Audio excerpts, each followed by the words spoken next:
This is Chatter. I'm Shane Harris. This week, journalist Alex Ward on President Biden's foreign policy. We all generally knew that the Zelensky-Biden relationship was tense, but it was yell match bad. So again, nothing sharpens the mind like having your country being invaded, and then Zelensky's tone changes. But it was really, really bad U.S.-Ukraine relations during the first year.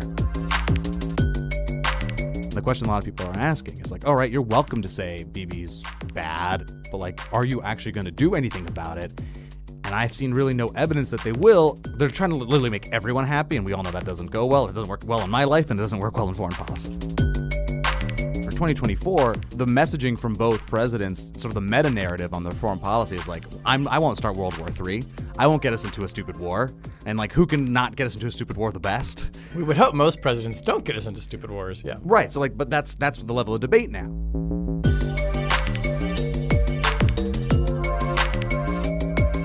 Alex Ward, welcome to Chatter. Yeah, thanks for having me. Yeah, this is good. I'm glad we could be in the studio together. Yeah, this is lovely. Yeah, it's just our little, it's not a bad spot.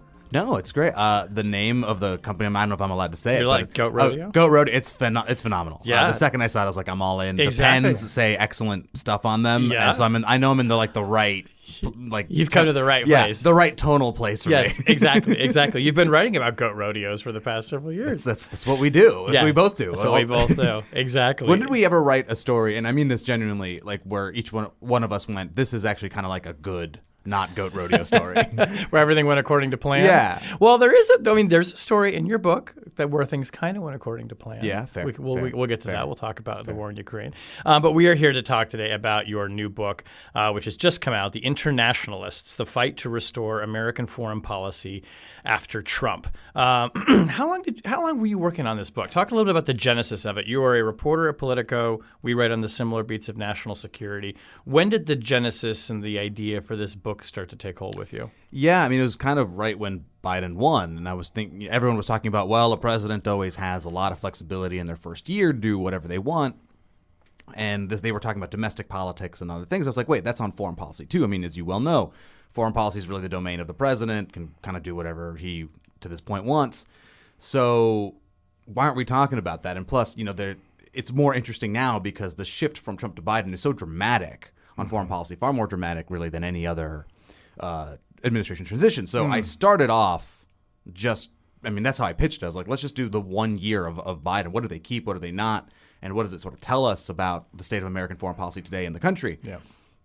My publisher was interested, and then Afghanistan happens. And towards the end of the year, it's looking like this Ukraine invasion is going to happen. And then my publisher goes, what if you just stay on it?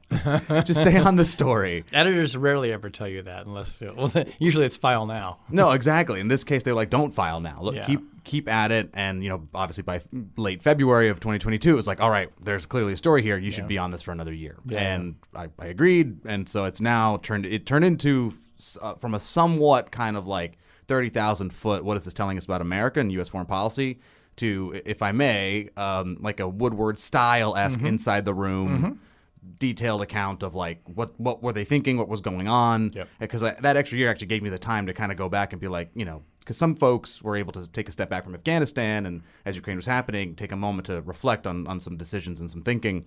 So anyway, that's kind of how this all came about. Yeah, and I think, there was that moment, I think, when Biden won.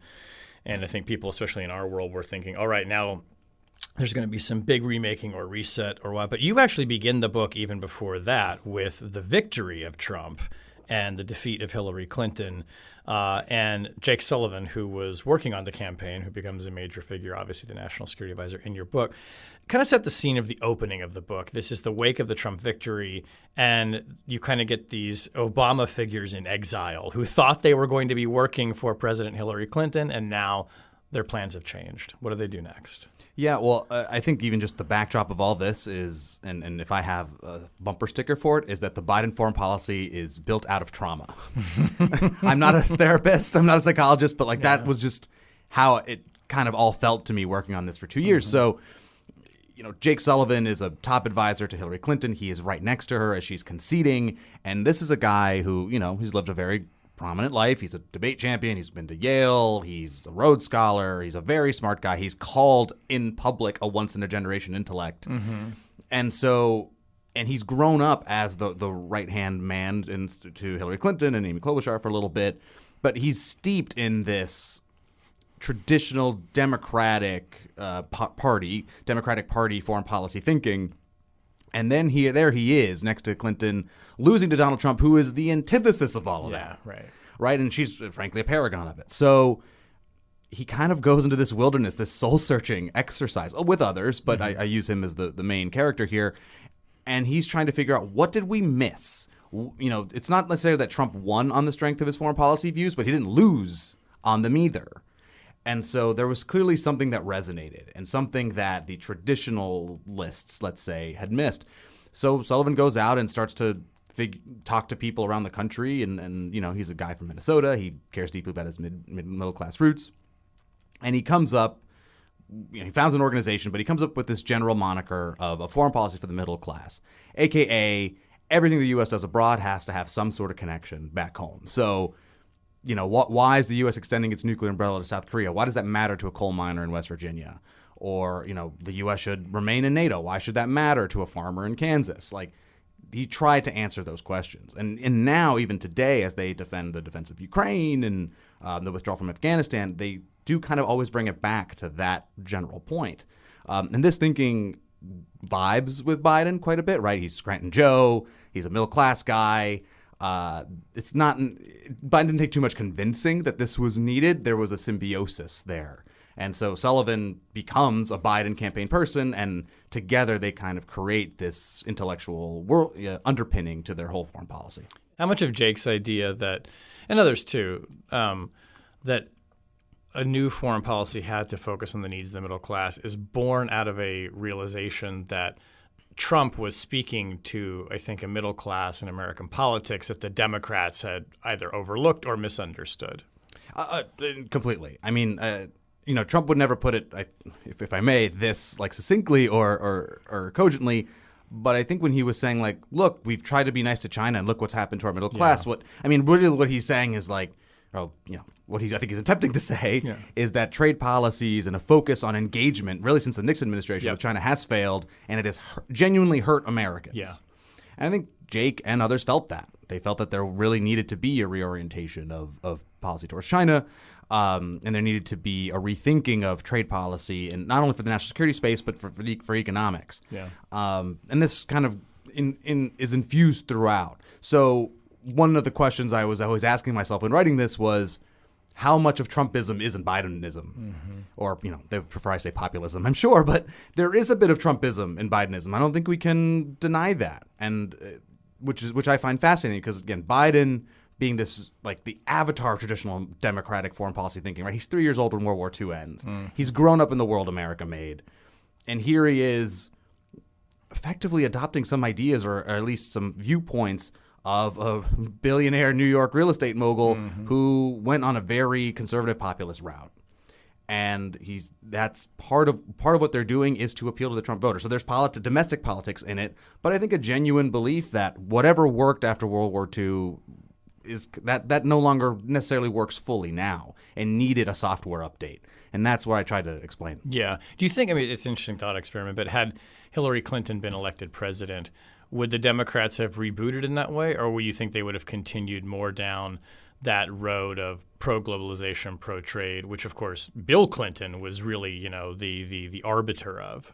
No, I think we wouldn't be having this conversation. Yeah, totally. I think if it would have been seen, look, despite what Trump was saying, Clinton wins. It is a repudiation of that view. Traditional thinking has existed, and I think you would not have a foreign policy for the middle class. You wouldn't have human rights at the center of our foreign policy. You wouldn't have a lot of these things that they're saying. You might still have the Inflation Reduction Act and green tech investments and maybe some tariffs or export controls on China because it's China, but not encased in this sort of intellectual framework that they've tried to put forward. And there's no question, again, there's politics, and I'm saying intellectual framework in the sense that there is sort of a doctrinal thinking here, but there's, of course, it's all about politics always at the end of the day. But to your point, truly, the introspection begins because Trump won. And that's why I think it's sort of born of trauma. Not everyone did some soul searching after Trump won, right? It was a defeat, of course, of Hillary Clinton, but it was a defeat of establishment thinking in general. And so if you're of the foreign policy set, you're thinking, what did we miss? And Jake was at the forefront of defining what that rethink needed to be. And talk a little bit about like what that looks like when these guys kind of get in a room together. Are they, there are these kind of retreats that they go on. If it's Jake and Ben Rhodes and Ned Price, who's another name that people remember as most recently State Department spokesman. What does that look like when they decide to kind of get in a room and come up with this framework? Or another way is like, how are we going to tell a story that is different for people about foreign policy? What are some stories that stand out best to you that are illustrative of that?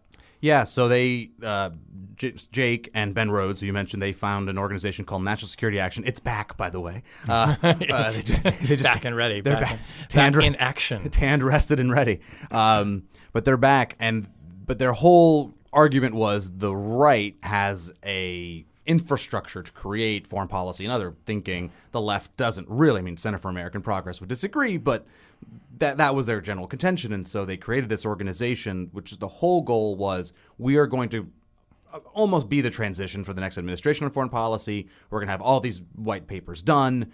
And by the time we have a nominee, they have all their stuff ready to go.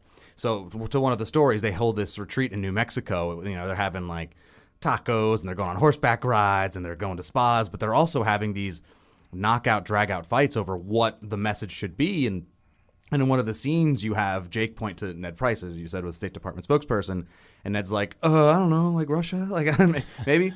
Then you have Ben Rhodes go like, it should be the Republicans are the threat to democracy. And they just kind of go around and you realize, actually, there's a wide view of what the problem is. Yeah. And so that was sort of part one, is to find what the problem is. And I think now their answer has generally been the problem. Well, I think implicitly the problem is Republicans. I think they would say the issue is that there is a move away from small d democratic viewpoints and values, and that those need to be inculcated. And then part two is you get support for that when you show that your policies are working for people. And so when they think about foreign policy, they try to make that case. Just a note, I mean, the Secretary of State Antony Blinken, who I think would be as traditional foreign policy thinker as you could imagine, right? He worked for Biden for many years. He gave a speech which was basically the foreign policy for the middle class, but for him to give it meant it like that was adopted, meant that had finally worked its way through to the top. Granted, of course, you have Jacob in the White House and Biden in the White House, but that this was now the viewpoint. This was now the thing. And so it took months, a year plus, but like it got there. It's something that he now believes. And I know that from talking to people around him. It's not something he felt he had to do. It's something he was like, oh, okay, I know why you guys got here. There's a lot of truth to it. We need to better connect this stuff. And my whole little spiel there of, a nuclear umbrella, et cetera, like it's somewhat adopted from the speech that Blinken gave. I mean, those are kind of the words they're starting to say. And how does a foreign policy for the middle class play out in real life? Like what are the policy actions they've taken? I mean, how does the war in Ukraine get framed as mattering to somebody, who's working two jobs and just trying to make ends meet? Yeah, I mean, they're being actually oddly explicit about this point.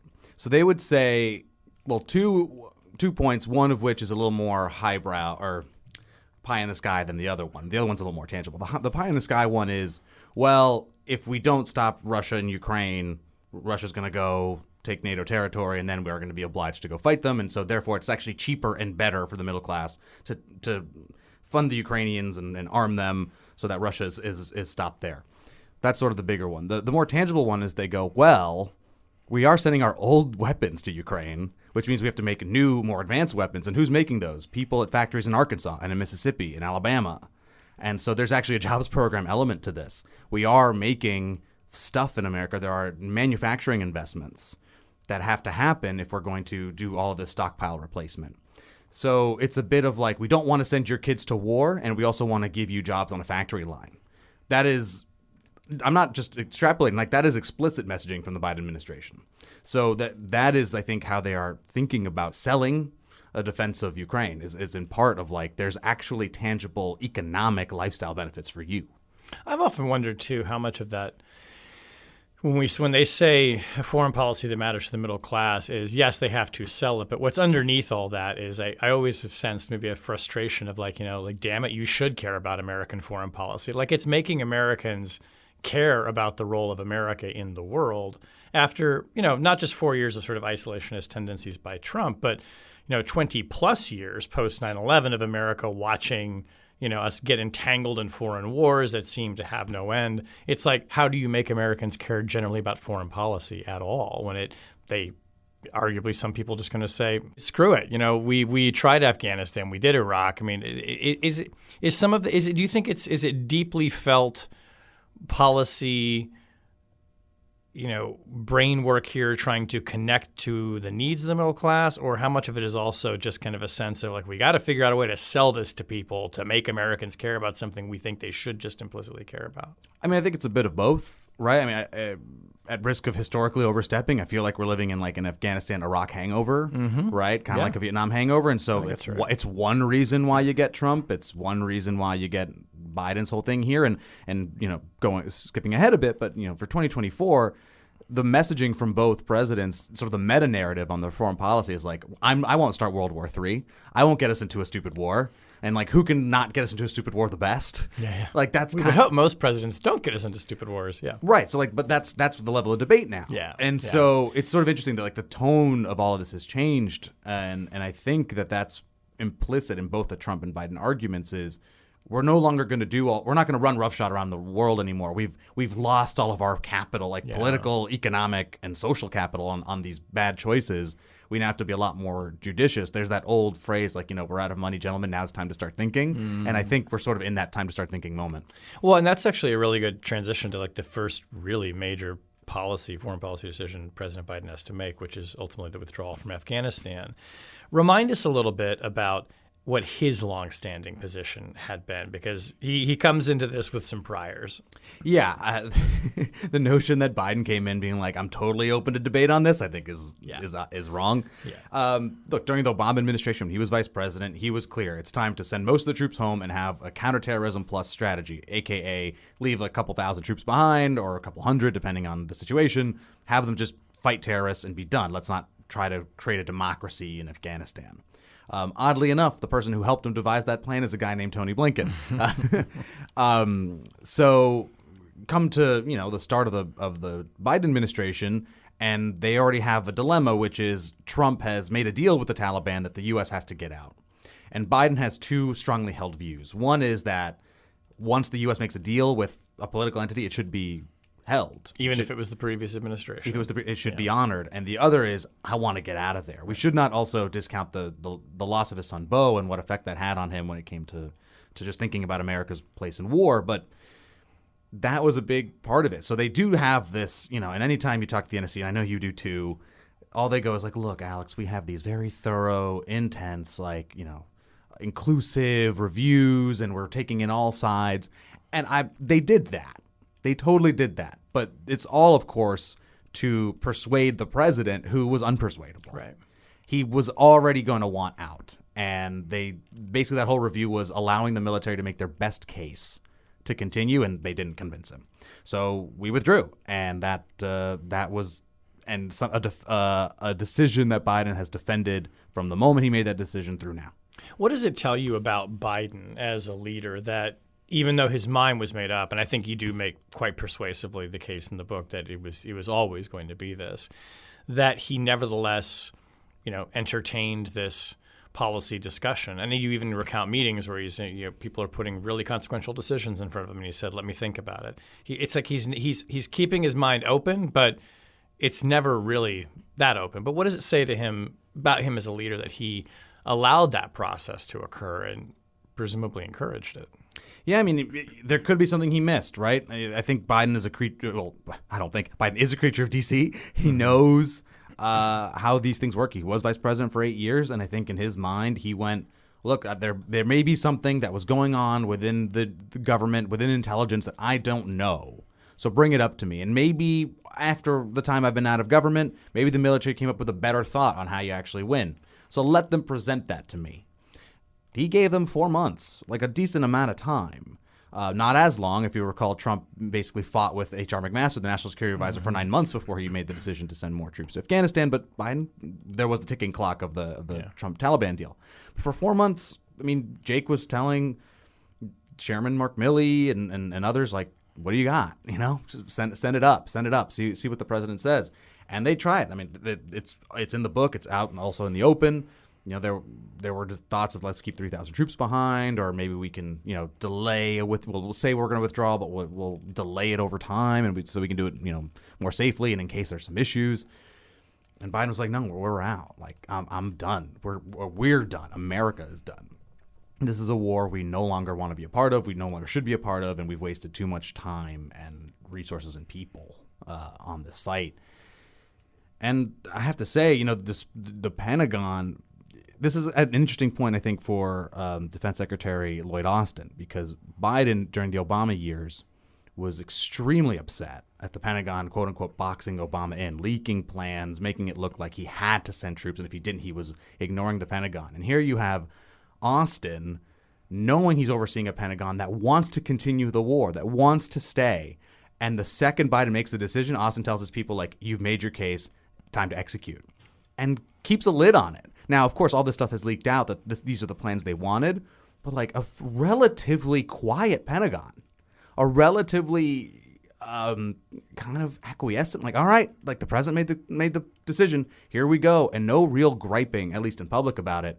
And it's been one of the, I think, 10 hallmarks of Austin, which has just been like, the occasional quiet pushback in the Situation Room. He will fight with the president on certain things, but once the decision's made, he's a good soldier. Yes, sir. And everyone sort of follows. So I thought about this on the Afghanistan decision because I was really wondering as I was writing, like, how is the Pentagon going to react to this?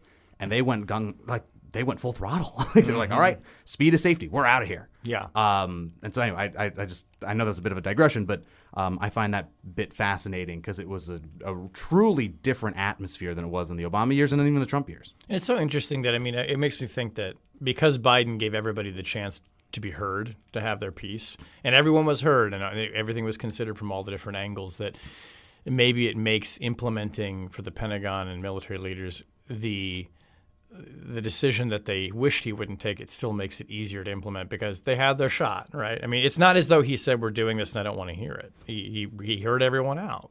There's no question. This, even though I made fun of it earlier, this like extensive, inclusive process, that is the benefit, is that there was truly no one in the Pentagon I talked to at the higher levels that felt like they couldn't make their case. Now, they disagreed with it, and they will say it today. Frank McKenzie, who was the CENTCOM commander, to this day is like, what a bad decision. I advise against it. Fine.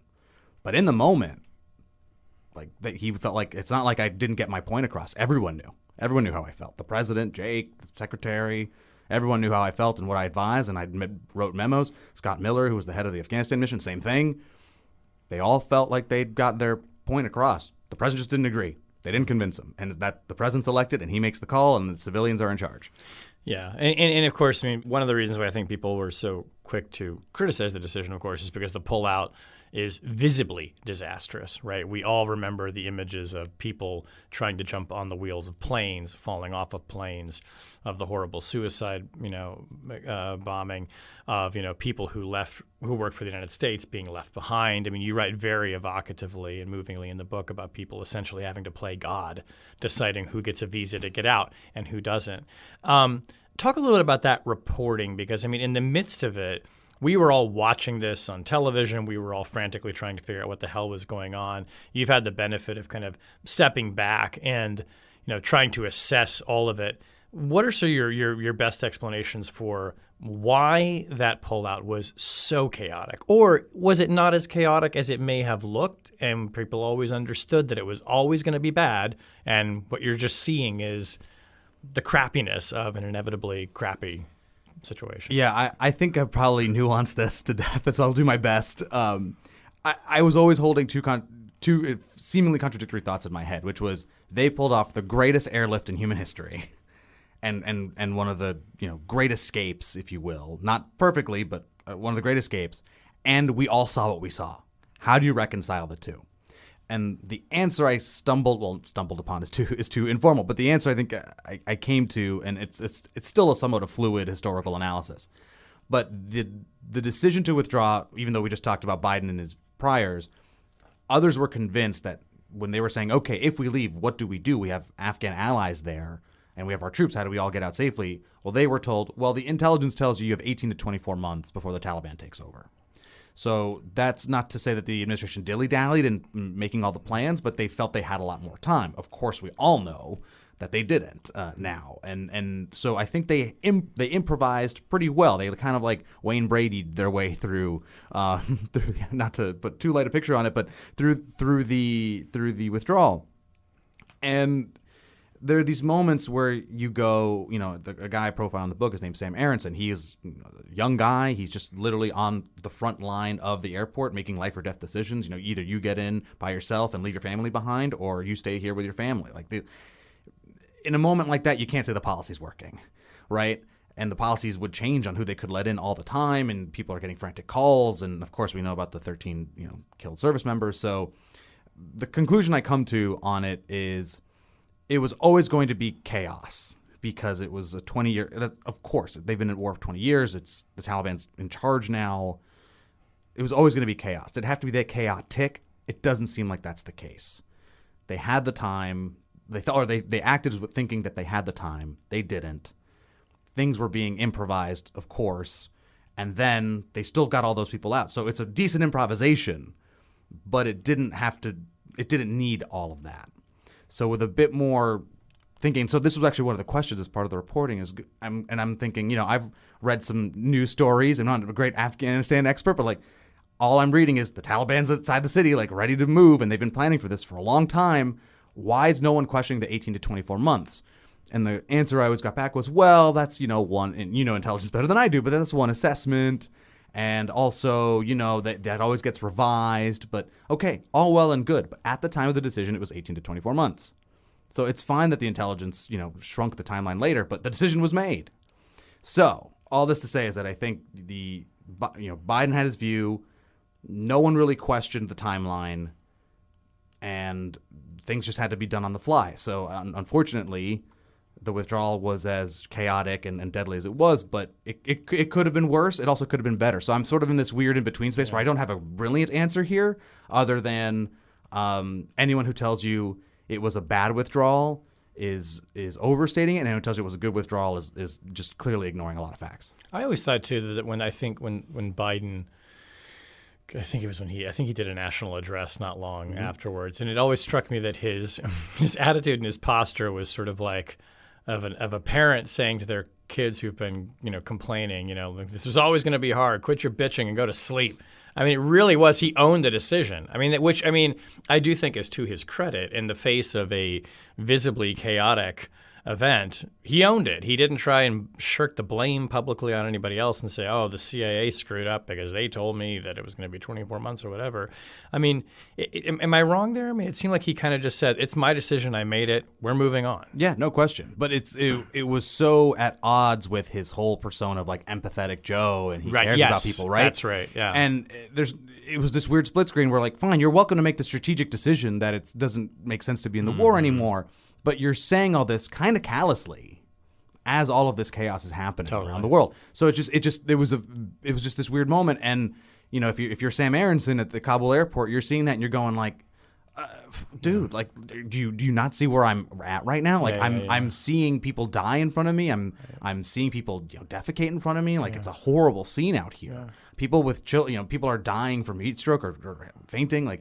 It's horrible. And I have to tell families you have to either break up permanently or stay here and maybe get killed later. So it's hard for me. You can go at the macro level and think, yes, it was the right strategic decision and, there was always going to be chaos. That's fine. And in fact, I'd agree with that view. But I also agree with the view that it didn't have to be as bad as it was. It didn't have to be as improvised and as chaotic as it was. And so again, I don't really have a super satisfying answer. It sounds a bit all sidesy here, but it's truly I think the right one, in that the administration forgot some things, and then even though they forgot some things, they improvised really well. It's also such a powerful reminder, I think, of the stories that we tell ourselves as a country and that we remember, because I think everyone was watching the pullout and the airlift, and the memories were of Saigon in the fall of Saigon, and watching helicopters lift people off of the U.S. Embassy and Americans fleeing and running away.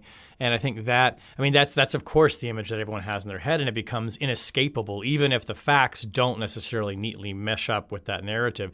It's that image, isn't it, of like we're telling ourselves this 20 years in Afghanistan was all for naught. It was a waste, and look at what's happening. And it strikes me that is the political albatross hanging around the president's neck in the re-election, right? Yeah, no question. I mean, if Biden's main meta outside of the World War III thing narrative is I am the steady hand at the wheel, Trump is chaos, all he has to go is say Afghanistan. And we all know what that means. Right.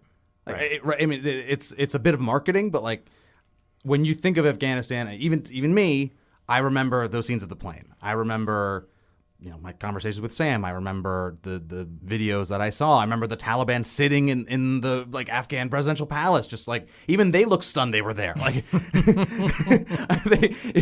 and so like it just doesn't look good because it's not good. Yeah. Like you can't really spin it. The only thing that I think again that they can say is in the face of a horrible situation, they did decently well. But again, I don't want to say it was good necessarily because, again, 13 service members died and all that stuff. But not all that stuff. 13 service members died. A bunch of people were injured and hurt. And there was, of course, the quote-unquote righteous strike on the terrorist who wasn't. Mm-hmm. So a lot of bad happened. So you can have a bad chaotic withdrawal and still do some good, which I think is maybe that's the right bumper sticker is a bad chaotic withdrawal where they still did some good. Yeah. Because you can't ignore the fact that they got 120,000 people out through an airlift. I mean, a massive logistical feat considering the crisis there, but we cannot also ignore the fact that there are still Afghan allies of the United States left behind when they were told they would not be. And now, of course, even as we're talking, there's debating these national security bills, and one of them is like the Afghan Act to let people back in, and like it's not clear that's going to make it through. So anyway, all this to say is that it is a political albatross. It is something that I keep hearing the Biden folks say, like, okay, but Alex, do you still want us in Afghanistan? Like, would that have been better? And strategically speaking, you can say no. Like, I'm not saying that I agree with that view. I'm just saying no. You can make that a very cogent strategic case for why we shouldn't be in that war anymore. But you can't really make a clear-cut case for how that withdrawal went and that was as good as it could have gone. Because if you say that, there's just a lot of evidence to the contrary. Yeah. Well, you're sort of answering, like, and maybe, or I'm anticipating your answer to what my next question was going to be, which is why did nobody in a senior role lose their job over the Afghanistan withdrawal? And maybe you tell me your answer. Maybe it's, because it went according to plan.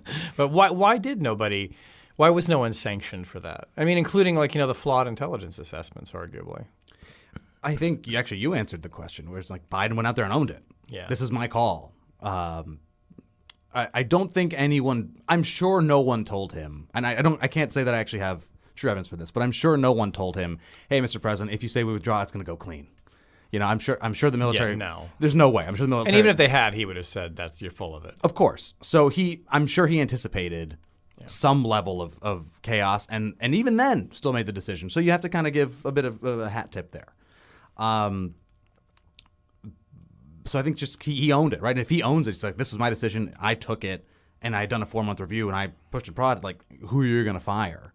You can then no longer believe that intelligence later, but you can then also go, well, look, Jake et al. Pulled off a miraculous airlift. So, all this to say is that I think if Biden hadn't been so sort of out there and forward, being like, this is my, kind of chest beating, like this is my move, maybe someone would have lost their job. Yeah. But Biden is also fiercely loyal, right?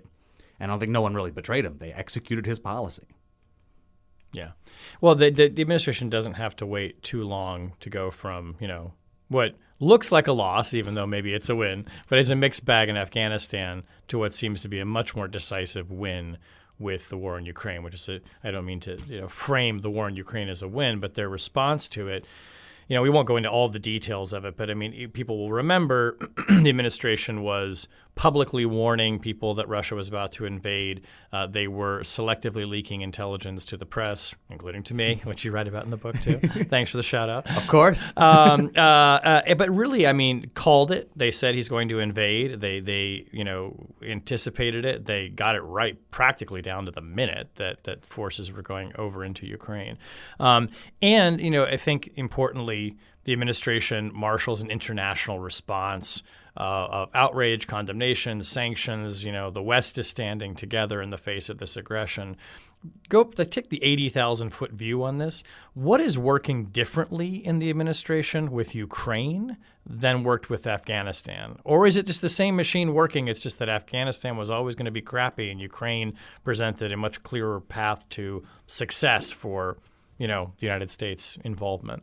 Yeah, well, one is that they clearly wanted to prove themselves. And this is, again, sort of very quickly on Afghanistan, why I'm also confident that they know it wasn't a big win, because when you talk to them, they were like, damn it. Like, here we are. We're basically an A-team of democratic foreign policy types, and that's what we produced. So we need a moment of redemption, and as you know, it comes right up. I think I called you one of the best reporters we got in the book as well. So I think it was nice, like trusted and respected. Oh, well, okay. That must have been changed, but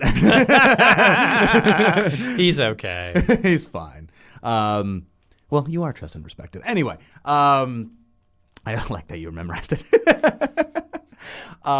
Yeah, there was a moment of redemption.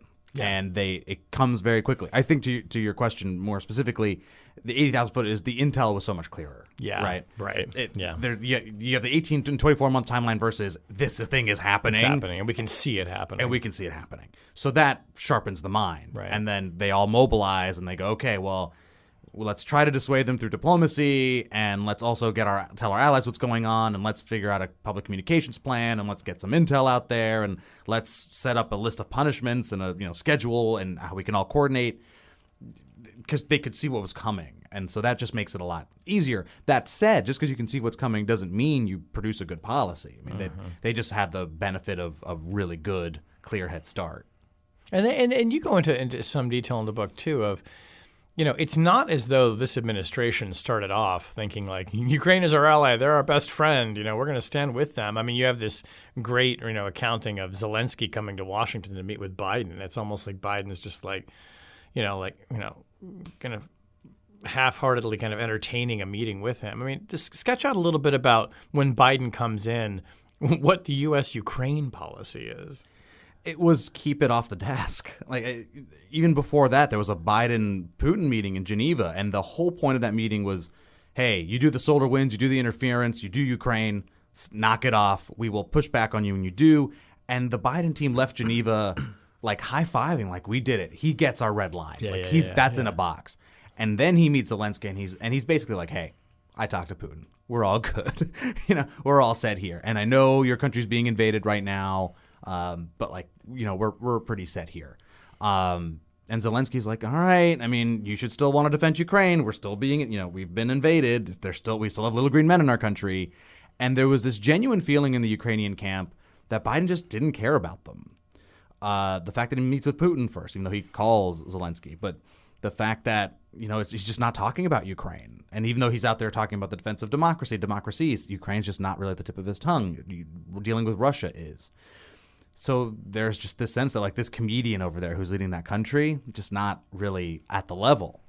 And if I may, sort of one of the newsier general themes of the book is I think we all generally knew that the Zelensky-Biden relationship was tense, but like it was like yell match bad. It was really, really bad. And I know you've written this in other places, but I try to do my best to detail some scenes in the book that are like, Biden going, dude, protect your city, like mobilize. What are you doing? Zelensky's like, don't you dare. Don't you dare, speak to me this way and scare this nation and hurt our economy by claiming we're going to be invaded. Like, we know the Russians better than you do. How dare you say such a thing? And Biden's like, on occasion, looking around as, Oval Office going like, who is this guy? Yeah. What's going on? So, again, nothing sharpens the mind like having your country being invaded. And then Zelensky's tone changes. But like it was like really, really bad U.S.-Ukraine relations during the first year. And of course, they're better now, but almost by necessity, not necessarily out of a sense of like Zelensky and Biden love each other. What's your conclusion on why Zelensky didn't believe that the Russians were coming. I mean, there were some people in his government, notably Budanov, the military intelligence chief, believed it. And I think, probably given his proximity through people he knows to long-standing relations with the CIA, was probably more likely to believe it. But why wasn't Zelensky on board? Why wasn't he persuaded? Because it's so dumb. It is. Because why would anybody do this? Why would anyone do this? Yeah. Which is kind of fascinating. And even the Americans were like, we're seeing what's happening, and it makes no sense. Yeah. It just makes no sense. And Zelensky, I think, just kind of bought into that. I mean, yes, Budanov is telling him, hey, this is going to happen. But you also we should note, there were European governments who said this isn't happening. Absolutely. Right? And he's talking to them, too. So it's not just that Zelensky's only chains of information are his own guy and the U.S. He's talking to other governments who are saying, hey, we think the Americans are kind of wrong here. Which led the Americans to go to Europe and talk to allies constantly and be like, you guys just don't see what we see. Or to show them the intel in some cases. And right? then they show them and they're like, well, maybe. Maybe you're right. That is an awful lot of tanks. Yeah, and there's a lot of blood bags. What's up with that? Right, so, and field hospitals. Yeah. So it even took people with great intelligence apparatuses to a long time to figure it out or to see it. And of course, Zelensky, and I don't blame him, frankly, for going like, who would do this? Plus, they've already been here for 8 years. Would he do this now? Yeah. Like it's not like Biden has been soft on Russia. What, you're gonna do this now with Biden in office? Like that's weird. And I know I get asked this question a lot as part of this promotional tours. Like, did the withdrawal from Afghanistan have anything to do with it? Maybe, I don't know. Yeah. I've never seen real evidence for that, but the sort of counter in my mind, and I know I've heard some Biden folks say that, is like, okay, but now you're saying the U.S. has more resources and time to not focus on Afghanistan, so maybe they have more time to focus on this. I don't know. But anyway, I think it just comes down to, I mean, if I'm being honest, if I were the leader of Ukraine and you told me this is what Putin plans to do, considering the state of the world at the time, I'd be like, that makes just no sense. I like to think that if you showed me the intelligence, I'd believe it. Yeah. But I can just imagine that at first blush, no way. And even then, because he's getting contradictory information, he's going with his prior. There's an interesting connective tissue on the intelligence between Afghanistan and Ukraine. You actually in the Afghanistan pullout, you cite a senior administration official saying that the intelligence community is, generally bad at assessing the will of a nation's military to fight. And I think that was clearly true in the Afghanistan situation where you had, forces basically just like dropping everything and going home. And it seems that was also true in the Ukraine situation where the intelligence community, while they accurately forecast the invasion, they thought that Russia would roll over the country, capture Kyiv in 72 hours. How much of that do you think was an underestimation of the willingness and the ability of Ukraine to repel the Russian invasion, which, of course, they did so successfully in the early days? Yeah, that's clearly a part of it. And if I'm remembering correctly, CIA Director Bill Burns has now made figuring out the will of troops as like a new target that intel analysts need to figure out. Right, because they didn't do so well. Yeah, they missed it twice. Yeah. And in quick succession, right? So that's something they need to work on. The clear thing, and with a bit of time, the general conclusion has been the Afghans didn't have a government to fight for, whereas Ukraine did. Yeah. And so that helps. And plus, there's a genuine sense of Ukrainian statehood of a nation where there isn't as much of in Afghanistan. And so that contributes. I say that now, and it sounds super obvious to me, but it just doesn't. It didn't seem to connect at the time. And also, there was, we should note, this genuine fear of like, well, just look at what the Russians have versus what the Ukrainians have. There's just no way the Ukrainians can fend off on that. And it feels like at this point now the Russians were too greedy too soon. They went all out when they probably could have done a more methodical campaign, and they probably would have had more success. But this belief that like they would be greeted as liberators, I think doomed them. And so they frankly had their own faulty strategic thinking here that benefited the Ukrainians, and not discounting the defense that Ukrainians pulled off. They did it brilliantly. But the Russians the Russians did hand them a bit of an advantage there with a strategic folly of a campaign. Yeah, well, let's talk about that, because now we're kind of in the present moment. That obviously, the book is your book is the first 2 years, but now we're at this point with the war in Ukraine where, I think it's safe to say the counterinsurgency has failed. the one that the U.S. both funded and trained the Ukrainians for and equipped them for, has not resulted in taking back large territory from the Russians that they'd occupied. I've always kind of been of the belief that we're just kind of slowly getting to the point where we finally just get everybody to agree to some kind of agreement to stop, whether that's a treaty or not, we'll see. But clearly, resolve in Congress is slipping. The Ukrainians are absolutely exhausted. They are potentially going to be running out of munitions. Situate the current events of the war in light of the administration's approach, and also, contrasting that with the success they had in the early phases of the war in terms of, getting the calls on intel right on the invasion, but also marshaling this world support for Ukraine, which now is straining. So I should say I was at the Biden rally in Warsaw where he says Kyiv stands strong, it stands proud, it stands free. This is in about February of last year or so. Or I forget exactly when that was. No, that was anyway, that was last year. And I mean, it felt like a campaign rally for NATO in the West. Like they were playing Twisted Sister, and there were flags everywhere, and like people dancing, and they're having a good time. Like, look how great this is. We nailed it. Really, all that was missing was a mission accomplished banner. Yeah. Like that was truly the feeling, and that's when I stopped writing the book. So it sort of ends with a bit of an optimistic note. Sure. Counteroffensive fails, and now there's a bit of introspection about. Were there any missteps? Should the U.S. have armed Ukraine earlier, right? Should there have been sanctions on Russia? Remember, there was that debate about, well, if we send too much too soon, the Russians will escalate more than they need to, and if we sanction them now, then there's no deterrent factor. So there's some critics about that now. There's some critics about, they slow walk sending long-range missiles and fighter jets and other things, that maybe there was too much worry about the Russians now, and we're at this point where the Ukrainians just don't have enough infantry, ammunition. And so there has to be.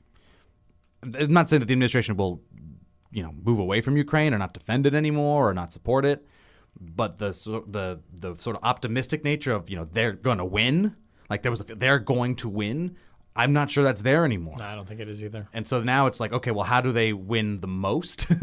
How do we get them something? And I will admit that I've always been of the belief that there was going to be some sort of like Crimea for Eastern Ukraine trade. I don't know exact the parameters of that would be, but that's just sort of always been in my head, that there's going to be a recognition that Crimea is Russian, and we get back some spots of Eastern Ukraine, and maybe that works out. I don't know if that's where we're headed, and of course, you've got the Ukrainians already working on this peace conference and their 10-point plan that the Russians aren't a part of. But I think we're slowly moving to a recognition that. I'll put it this way. Someone once told me for a story, if we recognize we're not going to do this forever, what are we going to do? And I think that's the question they're starting to ask themselves now. That's kind of where we are right now, isn't it? Yeah. How do you explain Republican lawmakers, what's the right word for this, going soft on and standing up to Russia and their lack of support, not all of them by any means, but some of them quite vocally, their lack of support for Ukraine? I mean, how do you understand that in contrast to, a party that, whose president won the Cold War? Yeah, well, that's not the party anymore. I mean, and I don't mean that negatively necessarily. I just it's not Reagan's party. It's a Trump party, and Trump and Reagan do not agree on foreign policy. I would say that there is, in this part of it is a part of it, like the Trump reaction to, well, actually somewhat with Obama, right? Comes in, opposes Iraq war. Hey, we've got some stuff at home we got to focus on. Trump goes in and goes, we got a lot of stuff at home we got to focus on. And you have Biden trying to marry the two to a certain extent. You have Republicans going, look, why are we going to help Ukraine, which they see as a corrupt country, barely a democracy, with a leader who has postponed elections, against a country with nuclear weapons, and everyone's afraid of nuclear war. And why would we fund a war when we've got all these issues at home, with immigration, the border? I mean, it's kind of encapsulated in the term for me. I've been thinking about this for the last 24 hours. Lindsey Graham is not going to the Munich Security Conference, his favorite conference in the world, this like super transatlantic, Western, to go to the border instead. And if there's anything that's made his turn from like John McCain to the Trump, it's the fact that he's willing to miss MSC. Yeah. So I will not see him in Munich this week. But like I think that's part of it. And you can be cynical about it, and I'm sure there are some political calculations here. I don't want to discount that, but I do think, having talked to a bunch of people from Trump land and people adopting some Trump ideas and Bidenism, like there really is a move to focus on the home front and you could focus at home first and connect foreign policy to it, as opposed to do stuff abroad and find a way to connect it at home.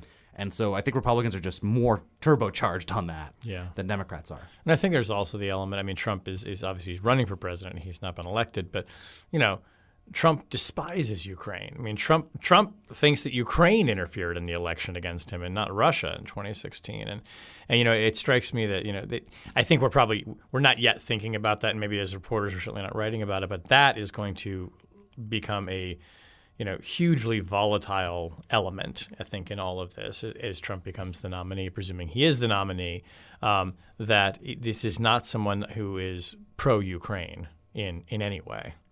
Right, and I think actually, frankly, everyone is waiting for November. Like, I've heard the case made, and I think it's relatively cogent. If you're Zelensky, this is probably the time you want to make a deal now. Because you've got Biden, he'll help you make a deal on better terms, and you don't have the stuff you need.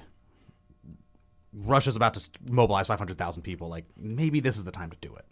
Because maybe come the summer and the spring, it could get worse. Maybe the Ukrainians do well, but that's the fear, is that the Russians are going to do particularly well come later this year.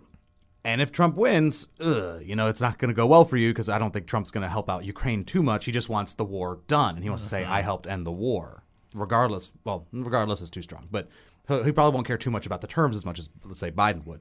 So, but I think at this point you've got the Ukrainians and the Russians waiting to see what happens in November, because then that might change their fortunes. And I think Zelensky at this point does not want to make a deal. Putin clearly, and also he needs someone to make a deal with. Putin doesn't want to make a deal. Sure.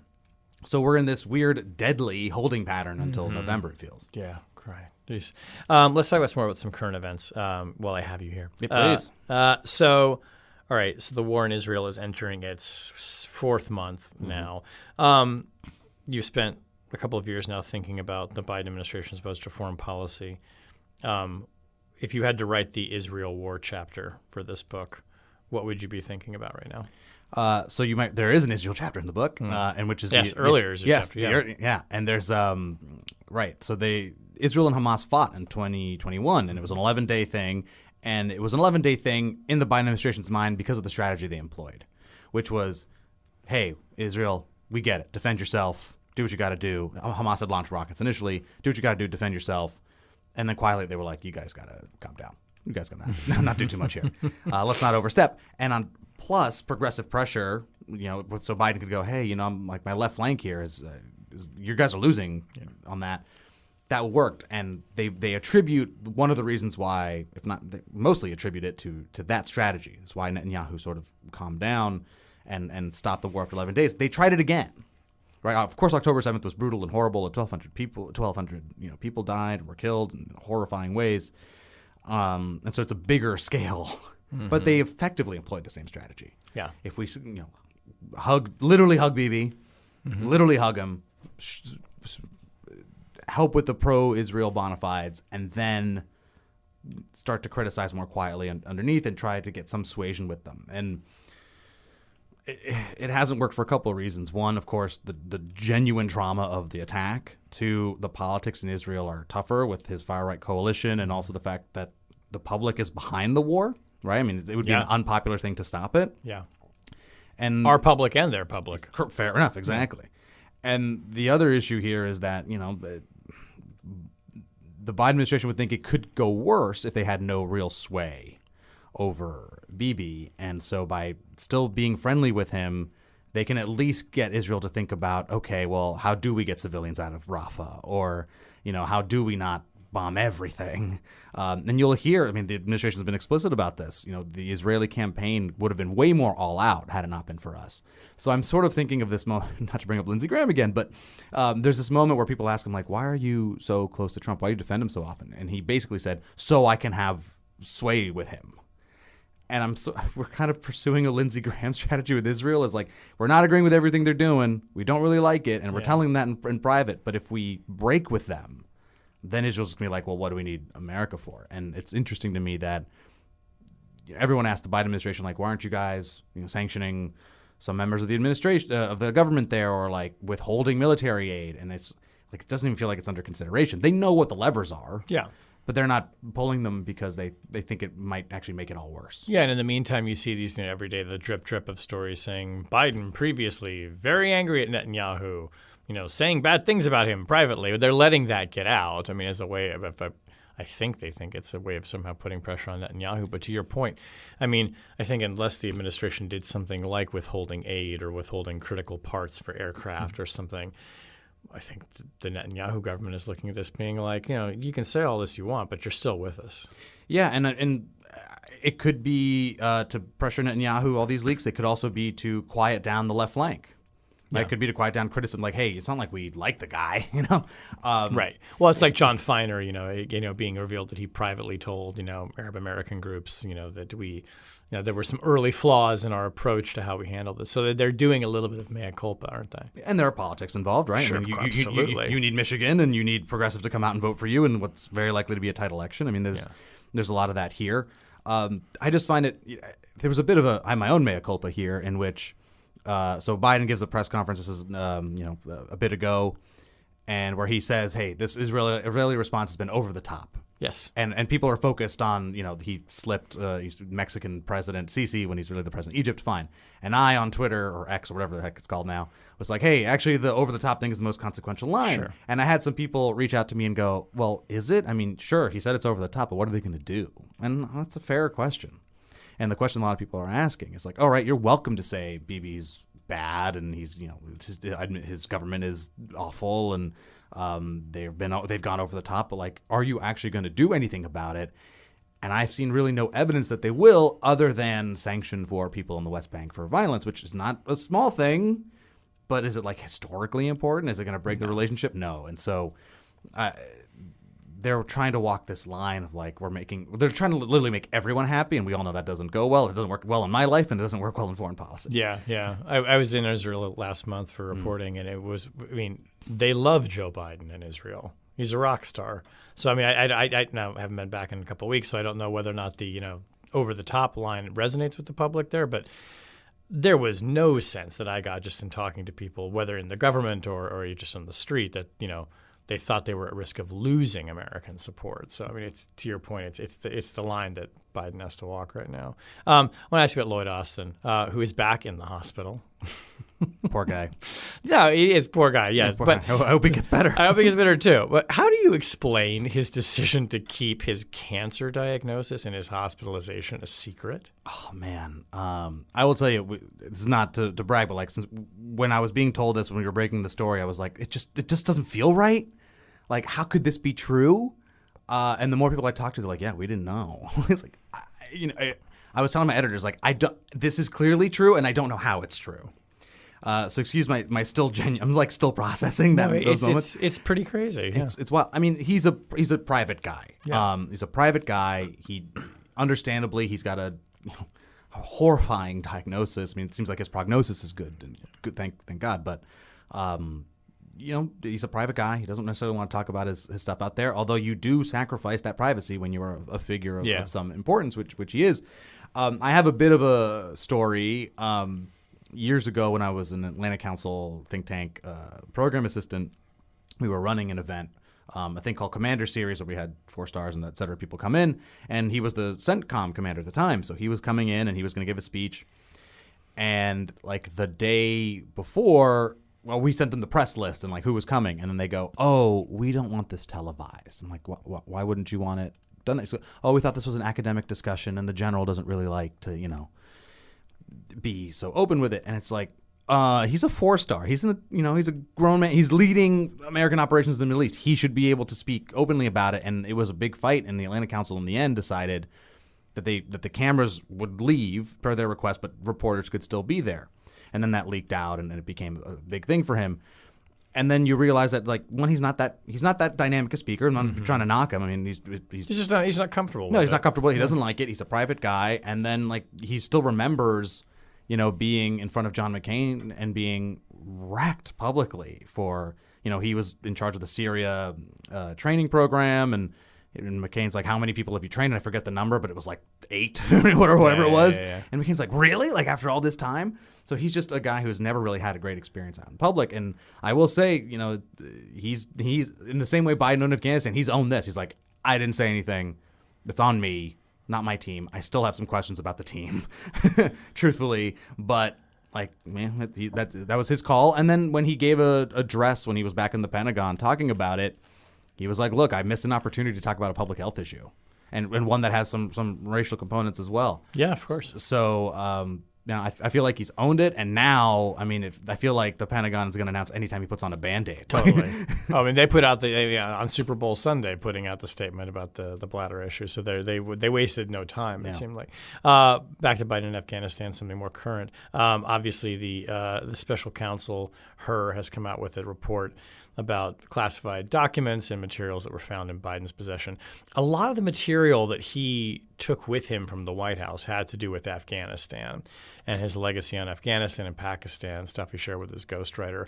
What were you thinking as you saw how much of this stuff that he took with him was about that conflict and his positions that he had as vice president and his decision to, want to get that out in the form of, a memoir. So I'm just curious what you think about that. And then also just what the hell were you doing with classified documents in your house piece of it too, which we're all curious about. Yeah, well, we can start with the second one first. He shouldn't have had that. I mean, He said, yes, it's bad staff work. I should have been there. Like, okay, fine. But you were sharing with your ghostwriter. You're on tape. Yeah, you knew you had it. You knew you had it. So like, okay. I mean, I guess if the difference is, National Archives called and they wanted it and you didn't fight them, okay. Sure. Fine. As Trump fought them, okay, maybe that might be the difference. But like he shouldn't have had them. He knew he had them and it was going to show up in a memoir or something. Yeah. Okay, fine. So, all right.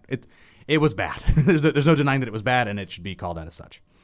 I think, and this is more of an educated guess, but I think Biden will feel history will vindicate him on Afghanistan. Mm-hmm. That everyone had it wrong. He had it right kind of from the start. The right decision was to move to this Counterterrorism Plus campaign. It was to get out of the war. And the fact that we didn't do it earlier was a mistake. And he has, again, the personal connection. His son was in the military and died. And it could be, in Biden's mind, from complications from his time in Iraq and all that. Like Biden has a connection to. I mean, there was a moment after the decision where he's at Arlington Cemetery with reporters and he's talking about like losing children in war, and he just looks at all the headstones. He's like, just look at them all. And I think the just look at them all is in his head constantly. I mean, every president says, and I do actually think they mean it, it's the gravest decision to have to send American sons and daughters into battle. And I think he'll be like, there was bipartisan, decades-long mistakes made here, and I called it right in the Obama years. I failed to do it then. I got it right now. And even though there was the chaos at Kabul, eventually that will be a historical blip. The right decision was I saved America tons of more grieving families. And I think that's how he sees, honestly, it's the way he sees not only himself in that conflict, but I think how he sees himself in foreign policy. If I can stop more grieving families, whether it's in the military context or an economic context, he will have considered his presidency a success. You think he's too old to run again? I don't know. I don't know. They're both old. They're both old guys. It will be a different campaign because last time it was COVID and he could, basically just do a bunch of Zooms. Yeah. Now he has to be a lot more dynamic and he has to be out there. I will say that when he speaks and he's like really feeling it, he can still be a little, like older, like vintage Joe, not old Joe. That's right. But it's. I think the poll I saw today was 86% of Americans think he's too old. Yeah. So, there's no question that they have to confront that. And I'm surprised, frankly. I mean, again, I'm not a domestic politics guy, but I'm surprised still that they're not trying to take that head on. It's not a secret he's an old guy. Yeah. And Trump, for his own age, is out there constantly giving speeches and seeming vigorous. And, so make Biden do that. Get out there. Have him speak. Have him sound cogent. Have him...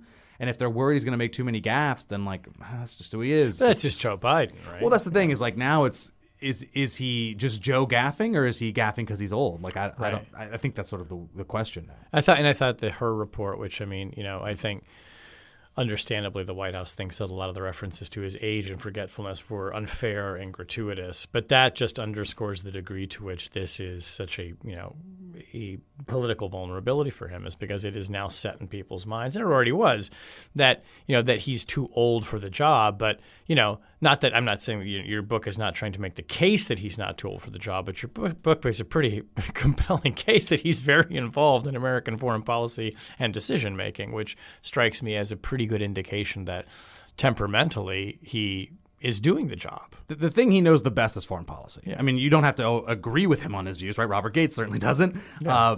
But like, it's the thing he knows, the thing he's most excited about. And he's got a national security advisor who he vibes with. I mean, one of sort of, I guess, the implicit arguments is that Jake Sullivan is perhaps the most powerful national security advisor since Kissinger and sort of that Nixon-Kissinger connection. Because of his closeness to Biden, you mean? Closest to Biden, their temperament, the fact that Biden's kind of like a four corners guy. Like, I'm going to give you the boundaries of or maybe sandbox. Like, I'll give you the bound. You can play in the sandbox as long just don't go outside of it. And so Jake spends a lot of time, I think, doing a lot of nitty gritty work that a national security advisor doesn't necessarily need to do, but because he's been given that carte blanche and he's allowed to do it, and then he goes to the president. And he says, "Mr. President, like, here's what we've got to." And Biden's like, as long as it's in my four corners and you recommend it, chances are I'm going to do it. But anyway, all this to say is that yes, the book is not necessarily like Biden can do it another 4 years. Yeah. But it is. There's no question that the foreign policy of the first 2 years were very Biden-y. Yeah. And very much of his thinking and years-long experience. And it's not. He didn't do everything perfectly, obviously. But like Biden's imprint is on it. And again, sort of the intellectual part of it is. This is all Biden, but there is like a soupçon, there is an essence of Trump to it as well, which to me, if there's sort of a meta conclusion, it's like American foreign policy was one way from 1945, kind of to Obama, but definitely to Trump. And now Biden had a chance to kind of bring it back, to go to American foreign policy classic, and instead he updated a software, in my mind, and updated it to a place that it's now a lot more populist-y than it used to be. So you in your subhead of the book is the fight to restore American foreign policy after Trump. So did the president succeed? Arguably. I mean, in the sense that are allies more on board with American foreign policy? Sure. Is China more competed against? Sure. Is climate change cared about more? Yeah, sure. Is American foreign policy more traditional than it was under Trump? That I think is unquestionable.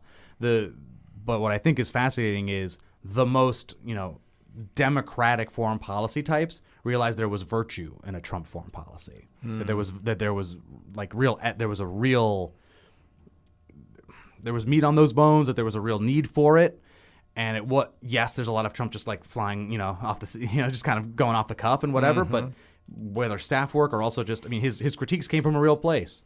And it was one that other people felt, and one that now I think a lot of experts realize maybe it was time. Like the competition with China, yes, people were feeling that, but like that was Trump really pushing it and kind of turned the city. And everyone was like, yeah, he's right.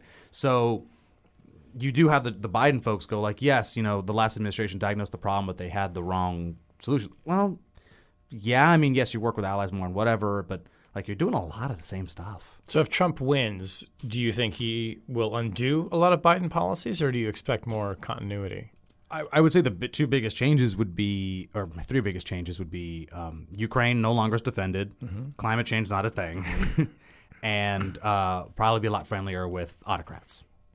Those are pretty big changes. No, pretty big changes. I'm not trying to say that Biden and Trump are the same. I'm trying to say that they shared some pretty big.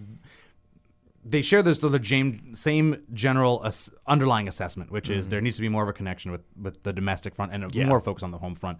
Then they diverge in other places, but there are mix and matches. But yes, it would be different. There's no question that Biden was a lot of change from Trump, but there was this.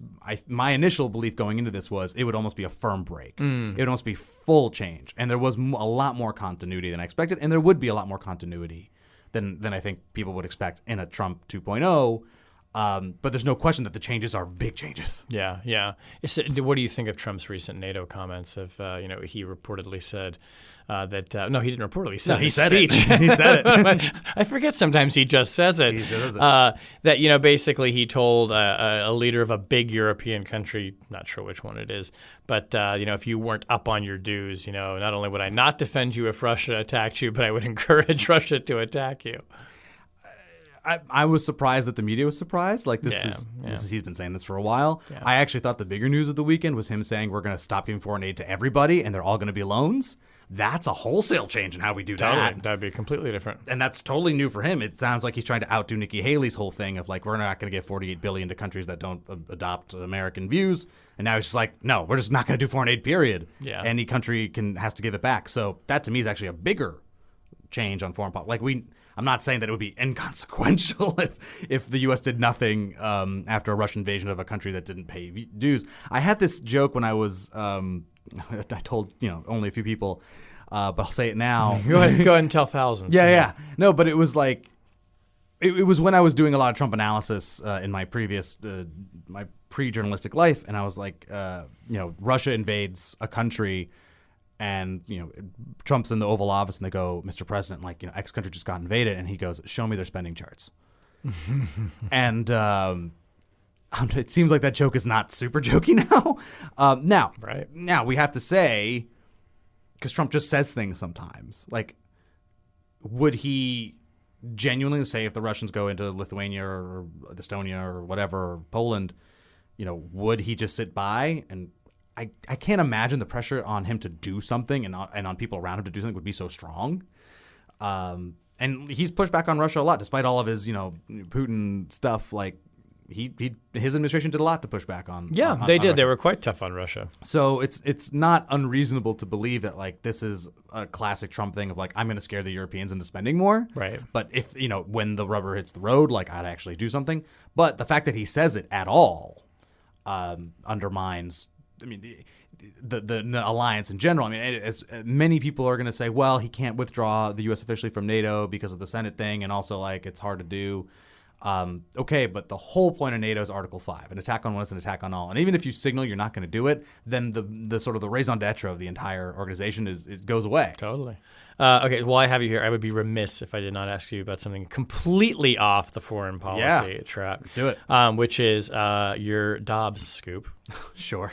From 2022. Yeah, May 2nd, 2022, 8:32 p.m. You remember the date and time Yeah. very well. For those who need a refresh, you and your political colleague Josh Kirstein are the ones who broke the story that the Supreme Court had drafted an opinion overturning Roe v. Wade. You published a draft opinion of it. You were a finalist for the Pulitzer Prize for that. There are many of us, myself included, who think you should have won the Pulitzer Prize for that, but that's another podcast. I'm not going to ask you who your source was, obviously, but just give us a little flavor of what reporting that was like, and then I want to ask you about the political implications of it. Obviously intense. I mean, I'd never been a part of anything that big. I mean, we all sort of knew once the document was in front of us, it was just okay. And we have a moment where you're like, is this real? Or well, of course. I mean, look, I can't say how long we took just for multiple reasons, Sure. but this was very much we're in the era of Project Veritas and hacking, and you don't know. It's hard to know. I think it was kind of great that I'm not a legal mind. Josh very much is, and we both read it, and I came from the conclusion of it feels super real, and I can't imagine anyone would fake this. And Josh said something along the lines of yeah, I mean, you can't fake that. That's Alito.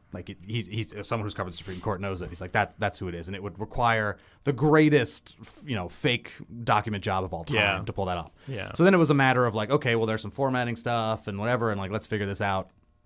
And in the end, we were extremely confident that we had what we had. We were confident from the start, but you don't want to get that wrong, right? Yeah. And of course, if you could imagine from the higher echelons of Politico and Axel Springer and all that, if you publish that and you say we have the draft and it's not true, then Politico won't cease to exist. Yeah. So everyone wanted to make sure, understandably, that we had it, but we were confident, and of course we weren't going to put anything out until we were sure, and there it is. Was there anything about the reaction to the story that surprised you? You knew it was going to be huge, but yeah. Two things come to mind. Well, one is that John Roberts confirmed it so quickly. I mean that he did. So the next day, he's like, "Yep, this thing is true, but it's not the final product."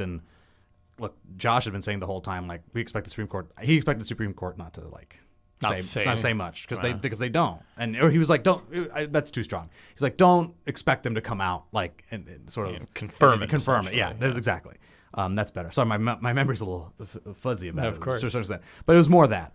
And so that was a surprise. And of course, Josh and I were like, oh my God, like, whoa, cool. Yeah. Breathe a little easier, probably. Right. And there were concerns, of course, of like, Josh and I don't want to be the story. Yeah. The story is bigger than us, and we recognize we're two odd packages for a story about this. Yeah. I don't think had you ever worked together before? No, we hadn't worked together, and on top of that, two guys writing about abortion, like Sure. We didn't want to be the story for not just that, but many other reasons. And so for Roberts to confirm it, like that whole thing went away. Of course, there's still stuff about the source and whatever, but the other thing that surprised me is we were in the Politico newsroom when it came out, and there's TVs were like that are on to cable news, and Chris Hayes picks it up and he's talking about it and whatever, and then I think Fox News was next. And Sean Hannity's talking about it, and he's like, I don't think this is real. I don't think this is real. Yeah. Which is interesting to see real time, like him process it. Yeah. And then Shannon Breen was on, who used to be a clerk for Clarence Thomas. She's like, Sean, I have it on very good authority that this is real. And Sean's like, I don't know, I'm not sure. It makes no sense. And Breen's like, Sean, I have it on very good authority that this is real. And so that was sort of one of the big moments. I was like, okay, we're already getting like effectively confirmation from the Supreme Court justice this is true. But I have to remind folks. I mean, I obviously proud of the scoop that we had and recognize the enormity of it. But clearly, this was starting to leak out already, right? I mean, the Wall Street Journal had in the op-ed pages, like, if everyone's going to write, it's going to be Alito, and like, so like, there was clearly already something in the ether out there. Mm-hmm. We weren't necessarily alone, but of course, we had the thing itself. And so there was really sort of three stories in one, right? It was like that anything leaked out at all. We have and then we have the document. And it's, of course, about the biggest Supreme Court case in, like, forever. Yeah. And, of course, I mean, it did turn out to be correct. The Supreme Court did overturn Roe v. Wade. So now, in hindsight, what do you think are the political consequences and fallout of that decision? I mean, we're not political reporters per se, but, we write about the commander-in-chief, who, of course, has to be elected. So where does the Dobbs decision, do you think, figure in Trump's campaign? Yeah, I mean, Trump is very much, if I read him correctly, I've not followed this super closely, I have to be honest, but I believe he's not calling for a national abortion ban, right? Which is, I think, also Nikki Haley's position. He is very much like, leave it to the states, fine, and then you have Biden going, I will restore Roe, and I codify it, I guess, which I find, I mean, you need Congress for that, so that's a big ask and a big promise, but I think we can all see that there's clearly energy behind it. Even in conservative places, you're seeing a lot of folks come out because they don't want abortion overturned, and so there's clear energy. And if Biden's going to have any chance of winning, I think he needs to sort of recapture some of that. And so it's I don't know what's in Trump and Haley's heart. Like maybe they do want an abortion national. I genuinely don't know. But the fact that they're saying what they're saying could be one that they truly believe it, which all well and good. But it could also be a political calculation because the second they say, "Hey, national abortion ban," you're going to lose a lot of people. Totally. And the Dobbs decision may be the headwind that ultimately keeps him from being reelected. I mean, he's the dog who got the car. He runs in 2016 saying, "I'm going to appoint justices that overturn Roe v. Wade." Mission accomplished. And okay, now you have to run on that record. Could be, and then, like again, our story or not, that was going to be the decision. Yeah, that's right. So, the decades long movement to overturn Roe, they got it right, and now there was always going to be sort of political consequences from it. I think the sort of overturned Roe crowd is more surprised at the energy behind it. Yeah, that's my sort of an unexpert view, but Biden still has to capture that. But that's what they seem to say in the political commentary. Is like if Biden's going to win, and he needs that coalition, that codify Roe coalition to back him. And so that's like a very clear difference. Like we're talking about continuity and change. Like that's a massive difference between the two. Skeptical of whether Biden can pull it off. And it's sort of a view, taking back to foreign policy to a certain extent, I always get mad at every presidential debate. One, because they don't talk about my stuff, but exactly. but also like almost everything they say requires Congress. It's like when it's like if you don't have the numbers, you don't have the numbers. And actually, that's why I remember sort of like Nikki Haley was like, you're welcome to say you want a national abortion ban, but you don't have the votes, and we don't have the votes. So, which is why I'm like, just talk about foreign policy then, because that's what a president can basically just do on their own. Like, that actually matters. Like, you can, whatever you feel is what you can do. Yeah. All this other stuff, which of course, I'm not saying the policy doesn't matter. I'm just saying, like, the notion that the president can just, like, through force of will get all this stuff done is not true. But on foreign policy, it is. Yeah. Elect me and I will invade the following countries. Yeah. I mean, that's like a more believable platform than I will, like, save Social Security. Right. Exactly. Our last question in the tradition on our show on Chatter is I reach into the chatter box, which I have sitting right here, and I'm going to select for you a question that has been written previously. I'm going to select it at random. This is going to be the last question. I like that it's an actual chatter box. It's an actual chatter box. Okay. If you could give one piece of advice to your 20-year-old self, what would it be? Other than it gets better, and I don't want to co-opt that, but I'm not trying to co-opt that. No, it's actually a piece of writing advice I got, and it's never underestimate the audience's intelligence, but never overestimate their knowledge, which has been very helpful. And I started my journalism career at Vox, which of course is like an explanatory website, and so that was very much a guiding light for me. And that my audience is smart, but they don't necessarily know this thing, and they're coming to this article because they want to know about this thing. Yeah. And even now, as I write a newsletter or I write a book, you're picking up the book because you care about these issues, and so I have a general knowledge, and I get that, but I should not suppose that you know everything, and so I'm not trying to be pedantic when I sort of explain things. I just think it's for I know I need it because you follow the news every day, and sometimes like, wait, what is that? What does this mean? Like, or you're coming to the story halfway through. So anyway, I would say that I could have used that not only just dating advice, but in just my general conversations, I try to be very clear, and I don't try to assume people know everything. And I'm also, I don't know everything. I'm very dumb on a lot of stuff, and I recognize that. Any math and science teacher I've ever had would agree. Right. I think a lot of us who specialize in words probably have that experience too. Well, I think that it's good advice, and I think that you succeeded in this book because people will pick this up and they will know the characters here, right? You will know who Jake Sullivan is probably if you're reading this book, but people will find things that they not only that they didn't know, but they will look at them through, I think, a new lens, and it's a very cogent argument, and it's a great read. So congratulations. Thank you. The book is The Internationalists, The Fight to Restore American Foreign Policy After Trump by Alex Ford. My friend, thanks for being here. Thanks for having me. This is fun. It was an honor.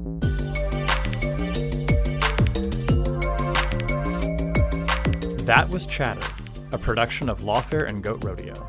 Please subscribe to the podcast and find us on Twitter @ThatWasChatter.